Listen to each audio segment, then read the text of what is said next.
সবাইকে আসসালামু আলাইকুম। রিয়াজ কিচেন থেকে নতুন আরও একটি শর্টকাট রেসিপি নিয়ে আপনাদের মাঝে হাজির হলাম।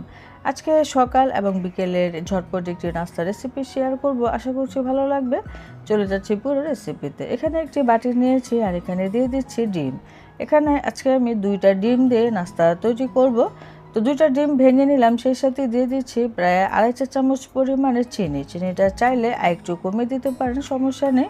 এখানে আমি 1 চা চামচ উঁচু করে গুঁড়ো দুধ দিয়ে দিলাম, সেই সাথে সামান্য একটু লবণ দিতে হবে এবং সেই সাথে দিয়ে দিতে হবে 2টা ডিমের জন্য 2 টেবিল চামচ পরিমাণে দুধ।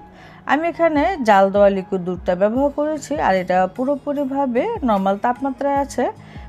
এই লিকুইড দুধটা দিলে রুটির পরিমাণটা একটু বাড়িয়ে আপনারা ভেজে নিতে পারবেন। এটা না দিলেও সমস্যা নেই, শুধু ডিম দিয়েও পাউরুটি ভেজে নিতে পারবেন।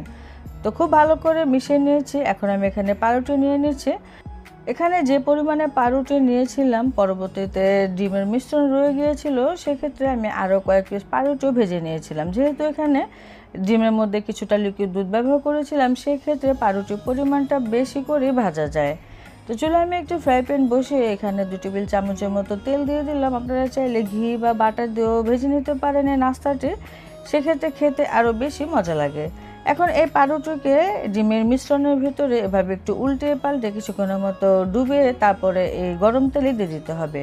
আর তেলটা গরম হওয়ার পরে চুলার জালটা কিছুটা কমিয়ে দিতে হবে, তা না হলে এই নাস্তাটি কিন্তু ভাজার সময় পুড়ে যাবে, যেটা খেতে ভালো লাগবে না।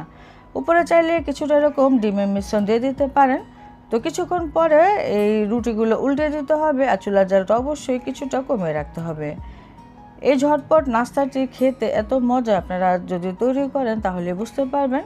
তো সকালে অনেক ব্যস্ততার মাঝে থাকলে আপনারা চটজলদি এরকম নাস্তাটি তৈরি করে দিতে পারেন, বা বাচ্চাদের বিকেলে এভাবে যদি তৈরি করে দেন তাহলে খুব মজা করে খাবে এবং টিফিনেও এই নাস্তাটি দেওয়া যায়।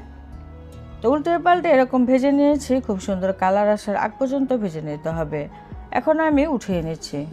পরবর্তীগুলো আমি ঠিক একইভাবে ভেজে নেব।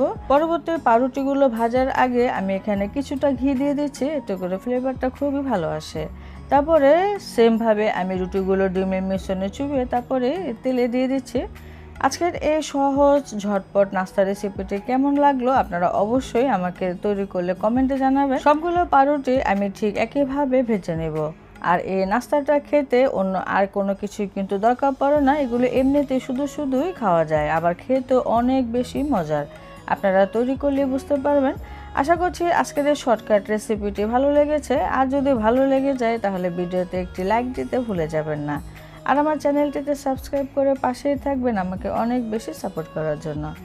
সবাই অনেক বেশি ভালো থাকবেন, সুস্থ থাকবেন। আজকের মতো বিদায় নিচ্ছি। আল্লাহ হাফেজ।